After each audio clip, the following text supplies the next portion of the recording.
Les gars, ce monsieur-là doit nous faire des cours en négociation et gestion des entreprises, ou du moins, il peut nous écrire un livre et nous le laisser avant qu'il parte.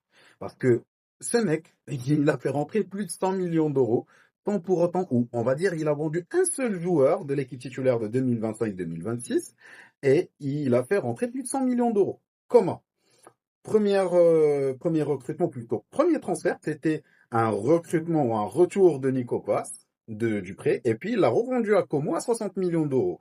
En plus de ça, il a rajouté les 4 millions d'euros, faut rajouter les 4 millions d'euros de Fran Garcia. Il y a Alvaro Rodriguez qui était joueur du Getafe et c'est une pépite de la Castilla qui est vendu à 25 millions, ce qui fait 50% pour le Real de Madrid puisqu'ils ont gardé la moitié de sa carte, donc 12 millions, 5, en plus du joueur Victor Munoz qui est parti au Liverpool, d'Osasuna, tout en sachant que le Real aussi gardait 50% de sa carte.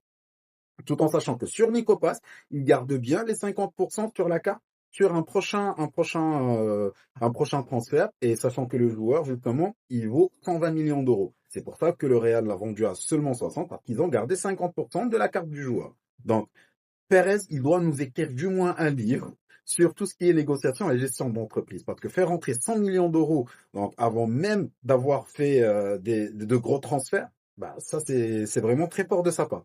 Et pour continuer l'actualisation ou la mise à jour de tout ce qui est recrutement par rapport au Real de Madrid, on sait très très bien qu'il y a Bernardo Silva qui est venu, Dumfries, et d'ailleurs ça a été annoncé officiellement sur le site du Real de Madrid.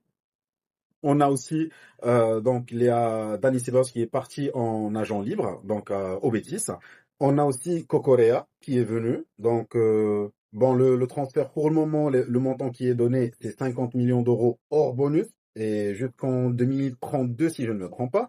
Donc et en plus de ça, on a Dani Ceballos qui est parti en agent libre, Bernardo Silva qui est venu en agent libre. Donc au final, le Real de Madrid et Pérez n'a déboursé que 20 millions d'euros pour Dumfries, 50 millions, 55 millions pour Cocorea.